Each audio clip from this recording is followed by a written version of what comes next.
Mhm. Welcome to our book review of Jaron Lanier's 10 Arguments for Deleting Your Social Media Accounts.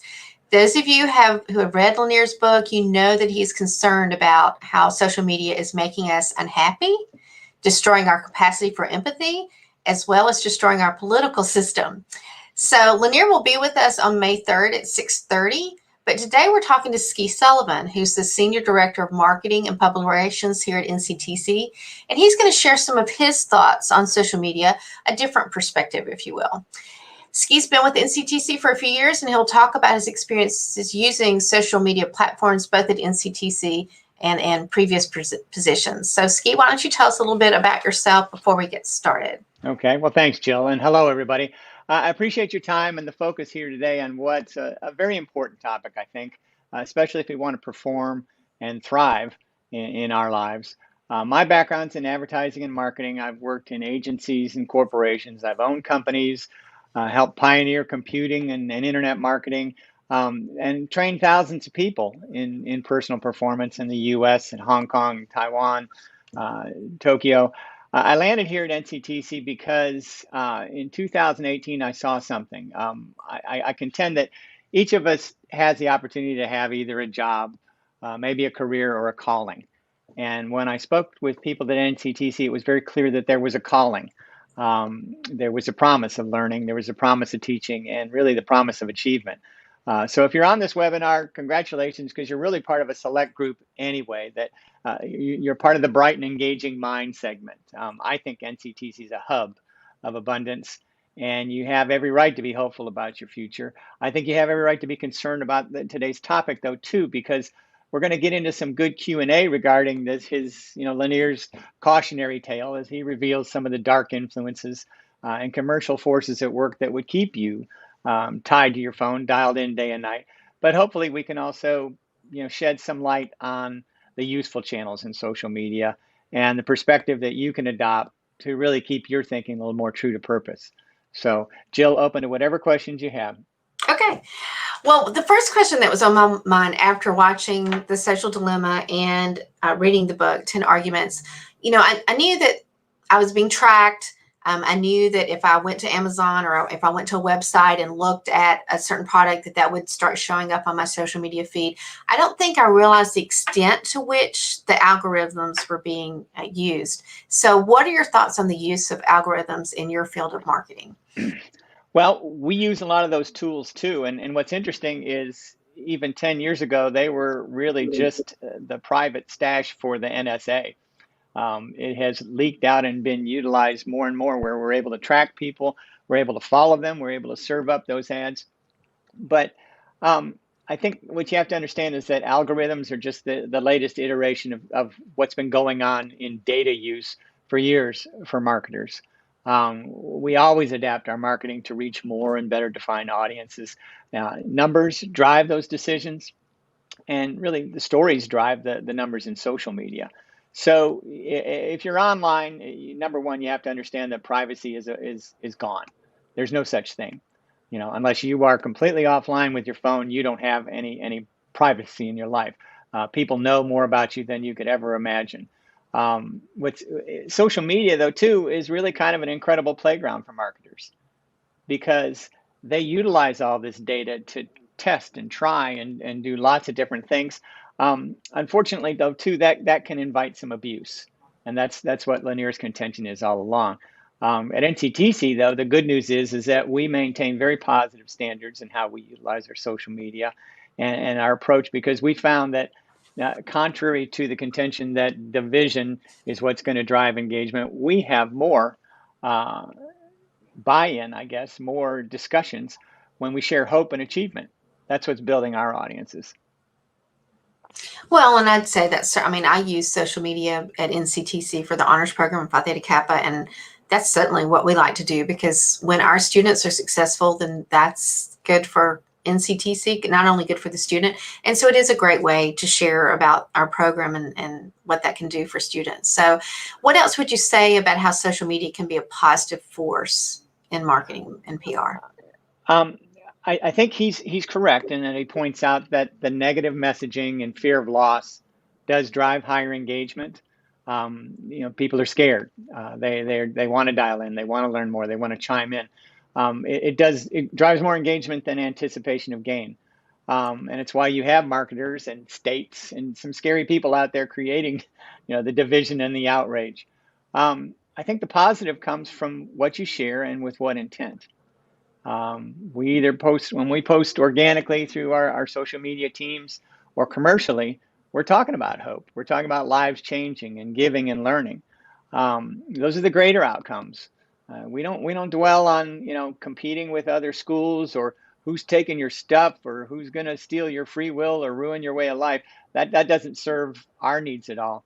When we share kind of the canvas that is NCTC, which is our stories, that's when we find that people really and engage is an overused word, but they do engage. We find that people will help share our stories when we dwell on the positive side.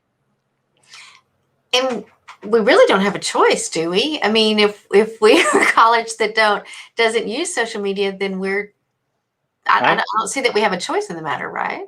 Well, we'd be abandoning, the people who count on us most. Now, understand that there are different places where different audiences can be found. We're not going to have things on Facebook that are geared specifically to students because that's not the platform that they're on. Mhm. But we try and send out those messages that help everybody have a little bit of a voice and keep them informed because there's a lot going on here at all times. And the more we can share that, the more people have a chance to build up their portion of what makes up NCTC, True. And reaching students, right? almost every student does have a phone in Oh, their hand. So they're all reaching them. there, right? Yeah, exactly. Or even, we have events and we do flyers and things. And there's still a little bit, or is there? Is there any purpose in doing flyers and posters You anymore, know or old what's tech sort of things? Right. Well, Low what's tech? interesting, people still like to get handed something, but we know, when we go to events, if we're handing out things, we find a lot of them on the ground afterwards. Hmm. So it's like one and done, or maybe I'll take this home to my parents. But we've got to reach people where they are, and that's on their phones for sure. I think COVID pointed that out too. The overall printing bill for the school went down dramatically, and now all of a sudden people are finding out, I don't have to print everything out. I can Right. I can communicate more quickly and a lot of times more effectively by just either working through the app or working through some sort of a text message or perhaps even an email. Right. Well, I will say the exception to that is, and I see my kids get these too, is direct mail, so not like a postcard. So Hmm. sometimes I think getting a postcard, now not a letter that you have to open, but a postcard that talks about your Right. organization, I think sometimes that can be, again, but if mom and dad, the target audience is a little different there. You're right. It's a Right. little bit different. Usually Right. mom will see that and say, oh, you need to participate in Oh, this. oh yeah, you need to participate. Yes, exactly. So, well, obviously, Lanier thinks that there's no trust in social media. But what are your thoughts on establishing trust in social media environments? I think it's paramount. I mean, I think you've got to create that give and take, and that's really what makes social media a better place. I mean, you earn that trust by being genuine, by being honest, and maybe even a little bit vulnerable. I think you have to work a little bit to show the human side even of an institution. You have to give first, not expect them to any of the audience to give first, and you have to, things never meet halfway. Everybody's definition of halfway is different, and if we say we're going to meet halfway, we'll end up usually like this. So we have to overreach to meet halfway with folks. I think it's interesting that we're talking about the smartphones. I think smartphones and social media have given us kind of this false trust. They've trained us to consult our phones in the morning before we even have time to think. I mean, in my opinion, a lot of times we're allowing outsiders to drive our brains before we even get behind the wheel.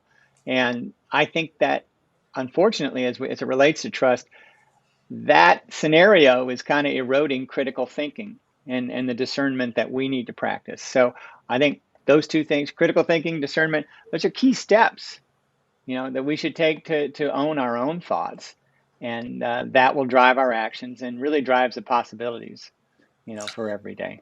Right. I don't know anyone who's read Lanier's book and says, okay, I'm actually going to delete Yeah.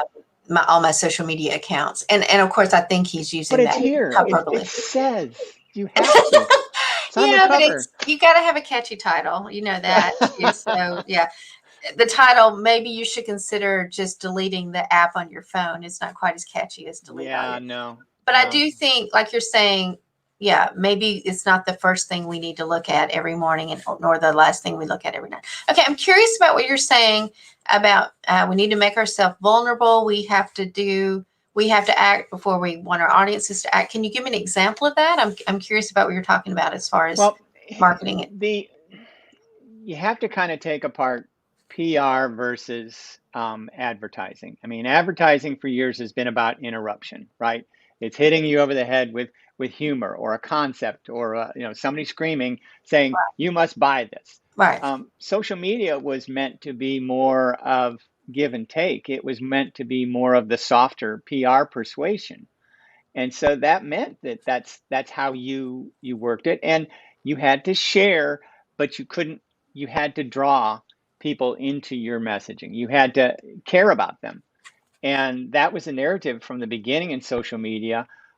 Really, I think, unfortunately, what we've seen is that has gotten that's it's been flipped around, and now social media is as provocative as any other form of media, and the vulnerability really is just trying to put a human side or a reason to care into their thoughts, and then say, wow, maybe these guys are cool. A lot of times it used to be examples would be we would offer coupons, we would offer a special, we for no reason at all, you know, just because you opted in, you shared your comment. Here's $50 off something.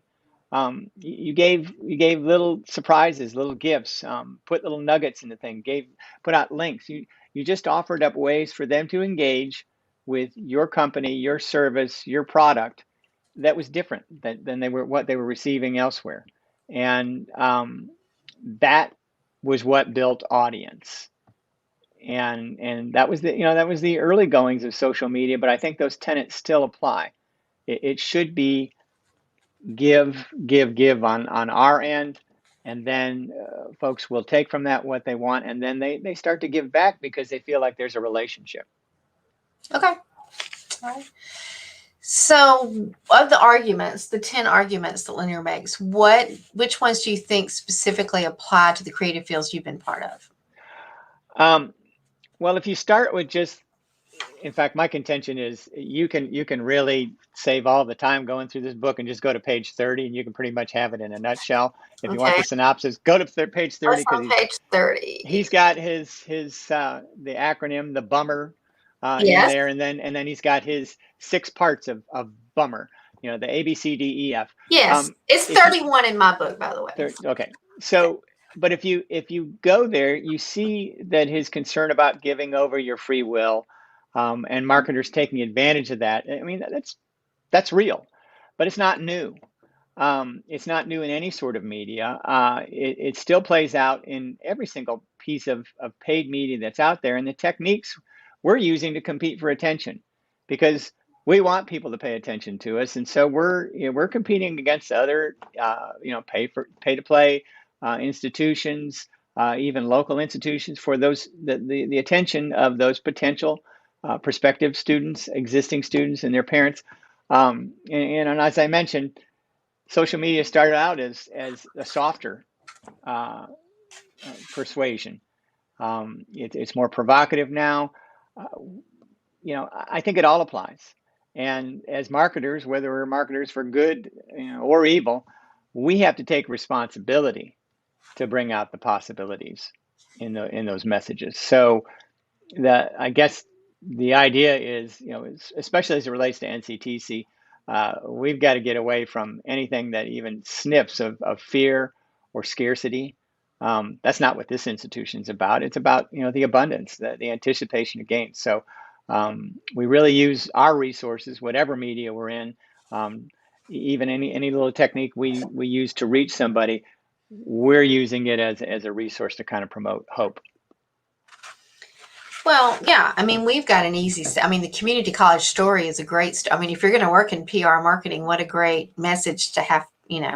Because it's an easy sell. I mean, everything's good about getting your education in a cost effective way, um, and having good experiences. I mean, Right. that's why I love it. Is it changes people's lives. So And that's that's not to say that we don't spend a lot of time analyzing where our marketing dollars go.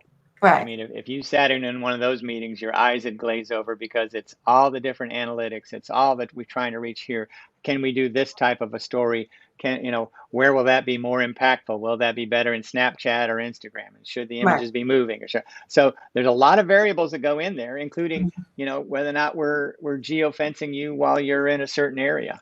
Yeah. Um, Well, of I course, know that with the honors program, I have several students who are graduating in May or transferring out in May, and I get this over and over again. I wish I would have known about the honors program sooner. I was like, I don't know any other ways to communicate. We're communicating about it in right, all the different channels that I can. So I'll ask them. So where are you getting? Where could you have gotten information, or how could I have reached you your right, first semester here? So right, we're constantly trying to get them in sooner. But I mean, I think what I hear you saying is there's nothing new under the sun. Like I grew up in the age of watching a lot of television. And of course, that was going to be the end of everything that I watched too much TV, my generation. And I've even read that previous generations, parents thought their kids maybe spent too much time reading books. I know that sounds sure, ludicrous, but anything yeah, other than getting out and getting fresh air and exercise and everything. But right. so so it was the TV commercial that was the interruption that was butting into my lives and cramming content down people's throats, and that has changed, and it has been interesting to see, um, how we don't use television and radio as much as we used to, or it's different. But I Right. mean, I think what Lanier is saying is that it is different because when I was a kid watching TV, Nielsen would send me a little thing to fill out, a journal, like a pen and paper journal about a watch, but it wasn't so readily tracked the way it is Right. now. Right. You know? Well, it wasn't so absolutely pervasive Right. Exactly. because I mean it's everywhere, and now we have an up and coming generation that is doing more than one screen at a time, and and an attention span that is now being tracked at a plus or minus 8 seconds. So you Yeah. have very little time to get your message across, which is Right. just phenomenal to me. But um, it, Yeah, it's a problem for marketers, so they're trying whatever they can, and they're just doing what they're being given, which is there are platforms like Facebook and on and on and on who offer up all sorts of opportunities, all sorts of options. Some of them, it is encouraging that there are things like what Apple is doing in terms of some of the privacy. Others are kind of clawing back some of these things that have been opened up so freely so that they don't have every little bit on you. And they give you the opportunity to opt out of things. And I mean, I think that that's obviously the bold contention in this book is you should opt out altogether. Um, and I'm really not afraid of that whole notion because I'd rather spend time, frankly, doing some other things than just being on my phone all the time. And so we recently had these congressional hearings with Zuckerberg and the like. Do you think that's going to change anything? I think Mark Zuckerberg said that we're going to use artificial intelligence to track. I mean, it's not as much about privacy as I think it was about fake news stories and that sort of Right, thing. right. Well, you know what? They set up this thing for Facebook that they were dubbing kind of the Supreme Court of Facebook, which was Mm-hmm. going to be a group that was going to monitor messaging internationally. Because one message that we have over here could be a real problem in another country. It's So not that they were, possible. I've read that no, the number of that it's not possible right. to do that. So, but and what you also have though is that they set this all up, and he, you know, testified to it. And then the real story is that yeah, sometimes he just disagrees with what that committee's doing, and he overrides them. Oh, So it can be a little bit arbitrary depending on what the profit motive is, and what he views as, There's a his huge company's. profit motive. Yeah. I Oh, mean, it yeah, it, at the it end of the day. I mean, that's what it's all about. with a B. This is all billions of Oh, dollars billions. we're discussing, and Mhm. yeah, it's crazy town when it comes to. You can't put your trust there, and hearing Lanier and hearing some others who, we discussed this yesterday. Um, we know that people will say, believe me, they do not have your best interest at heart. But people are hooked. They're hooked. They want to be on it. They want to see what their friends are doing. They want to disagree. They want to get the feed that is specifically been set up to match their likes and dislikes. Well, So it's interesting what you're saying. They want to disagree because that was what was interesting to me, and what Lanier said about himself is that he started blogging for Huffington Post and would read the comments, and he just couldn't let them go. I mean, some right, people just can't let it go. They can't right, let it sit there and go unaddressed. And I don't really know if that's good or bad. I mean, I think that's part of critical thinking is that you read something and you say, "No, I disagree with that, and I'd like to make a rational point about that." I see very few rational points on my social media feeds, however. So, hmm but I do well, see. you've got anonymity, which works in the favor of people who want to be, who want to troll or be snarky. Mhm. I And the think it's, bots, the fake yeah, the fake and yeah, followers. and fake mobs and all the different things. I mean, I think it is interesting that Elizabeth and I were talking today about the book reviews on Amazon, and like the number one review of this book on Amazon is somebody just decrying the fact that anybody that is this anti 45th president is, can't possibly have any integrity, and they would never waste a moment reading this book. And like, okay, so, well, how do you even have that opinion if you haven't even read the book? So it's crazy town. So yeah, I mean, you see how it all gets hung out there, and I think his main contention is, free yourself of all this mayhem. Yeah, There's bigger fish to fry. There's more meaning you can find in your life. right. And I do actually know someone who has 0 social media accounts, and they seem perfectly happy and content. Now, I did lure that person onto Snapchat recently, so we'll see what Oh, happens you with that are because they were jealous. missing out. It was I was having to share information with the person. I was like, it would just be easier if I added you to Snapchat, and so that's hmm this person's first. Um, Well, personally, I'm not on it. I I stopped in the fall of 2016 after seeing all the mayhem going on with the political process, and I engage in it from a commercial standpoint to help clients, but I don't personally engage at all. Well, that came up with our student panel on the documentary Social Dilemma. We had a student who said, "Sure, I agree with all of this. However, my job requires me to use social media." And I think Sure. that that's true for many, many people. So, Right. Well, I recently spoke to a marketing class as a guest lecturer, and I told them, hey, become proficient in it. Learn how it works, learn how to track it, learn how to make it, even better for a client. Um, but do it that way, and then don't use it for your personal stuff. okay, Lots of different ways you can stay in touch with people, and you don't need to waste time here. right. Hmm. Okay, last question, and then we'll open it up. We've gotten a couple of just more comments than questions, but oh, wait, let's see. I just looked over, and there are a few other comments. So, Lanier talks specifically, his fourth of 10 arguments is that Bummer is destroying truth in various ways. You've talked a little bit about that. Anything else you'd want to say as far as PR and marketing, as far as to Well, I Lanier think describe it's with I that? think it's good to kind of examine the entire concept of truth. Mhm. We don't have to believe every contention he has that there are forces at work to control and destroy us. But even the littlest bit of buy-in here shows us that real truth is kind of a fragile construct, because I mean you have absolute truth in science and in math and controlled processes, but not so much in the social constructs and the legends that we create.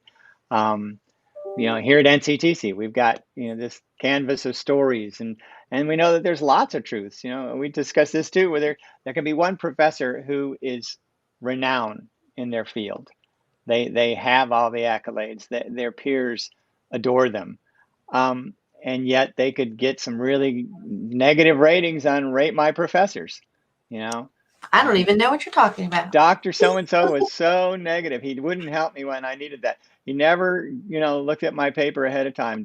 So those are all truths, but who defines what's the real one? I think that search for truth, this is centuries old. We define it. Sometime I think, it's like your last two questions are interesting because we've got trust and we've got truth. And I think a lot of times we confuse the two of them. And we end up putting our trust in some really awful places. Um, there's uh, over 100 years ago that there's a social. He was kind of an economist, but became more of a social engineer. His name is Vilfredo Pareto. The Pareto principle is like the 80-20 rule. Yeah. And that was just about really early about distribution of wealth. But he said that, we can compare the social body to the human body and it'll perish if it's prevented from eliminating toxins. So if we're solving for truth, what we have to realize is we've got to get rid of some of the toxic. We've got to examine before we act. I think we have to reason and explore some of the what ifs. And I think that we should get away from this constant flow of social sewage and take back our personal thinking and our agency. I mean, it has taken away some of our power as people. So, And I'm fairly satisfied when I just snooze people or unfollow people that are making right, me, right. unhappy, or the toxicity or whatever. But I think I could probably take it a step further. So Jake Arnold says, what's the difference between dependency and necessity? I think yeah, there we go. I think, and when we were talking about, um, maybe when we're talking about the necessity of having to use this for your job, what would, Right. I mean, I oh, think that is the necessity for me is being able to look at the commercial accounts and seeing how we're performing because we're spending dollars to play in this arena. That's the necessity for me. I don't right. know of any necessities as an individual for you to be on social media. It's all dependency. It's all, you're getting that little bit of serotonin because somebody liked something you said. Somebody said, "Ooh, cool picture. Oh, I love cat Every memes. time the Oh, I light, love." yeah. So you got that boost, Hmm. but that boost also quickly goes away when somebody says, "Oh, dear Lord, how could you have posted that?" Or "Those are the ugliest shoes I've ever seen," or or something else along those lines. So it's this roller coaster, and it's really what hooks people on watching the train wreck on a daily basis. And in Social Dilemma, that's really probably, as a mom, that was probably one of the Hmm. strongest takeaways for me. It's looks like about an 11-year-old girl who's posting to her Instagram, and somebody comments on her ears.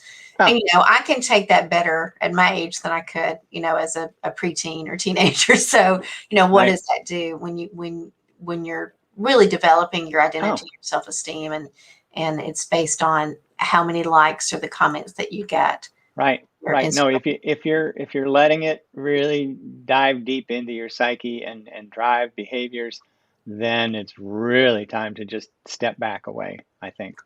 And Um, Jake says dopamine is a beast. It is. We like yeah, that. We like that yeah. rush. It does light up. So, Um, you know, um, okay. so do you delete all your accounts today? I don't think most people will, but I think you have to do better to be better. I mean, ultimately, you got to put the phones down a little bit. You got to step away from them. Uh, Geez, go for a walk, do something. Get the phone But out I of your like to hand. listen to my music on my phone while I'm Right. walking. Well, Then I that's get okay. it's the notifications. So one Right. thing I think is turning off the notifications. That can help you to be more present. Hmm. Rochelle Gregory says I stepped away from Facebook after I started getting updates from my phone about how much time I was on there. So I get that every week, how much I'm on my screen. She says I didn't want my obituary to read. She wanted to read and write, Right. but was on Facebook a lot. Right. Rochelle, you've already done all of that. You've always done all the things and done all the social media. So I don't think that. I wish I'd spent more time on social media. Yeah. That's the end, right? Yeah. So anyway, let me see if there are any other.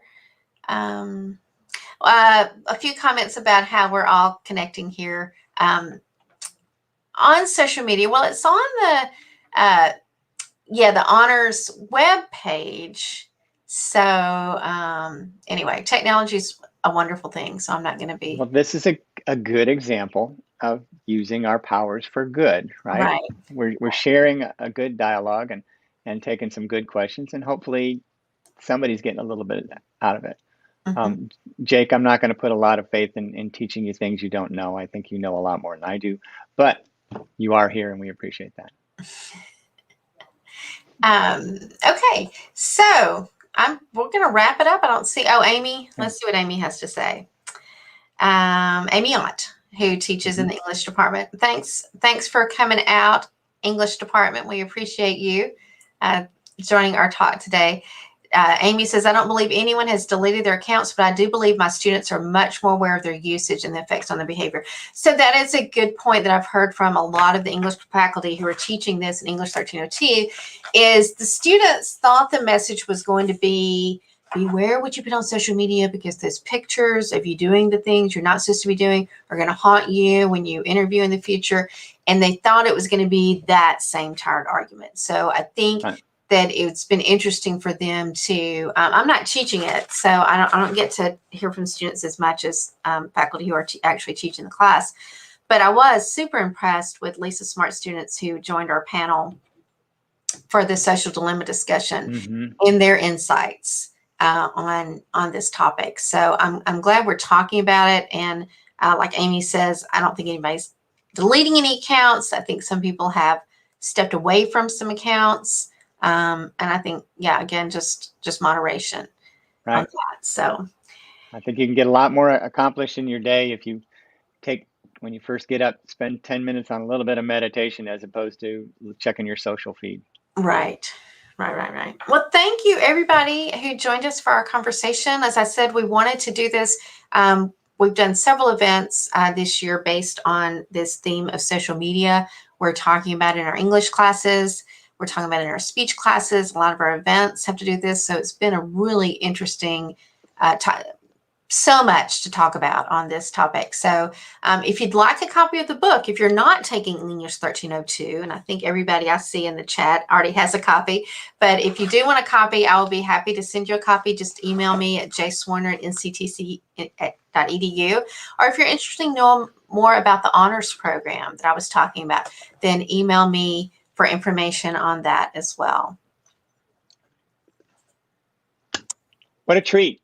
Thank you for inviting me. I really had a lot of fun. Well, I appreciate it. And we wanted to just, it's always interesting to, one of the other things we teach in our classes is offering a variety of viewpoints and perspectives. So I appreciate you providing your viewpoint with all of your years of experience in the field. Thanks. Okay.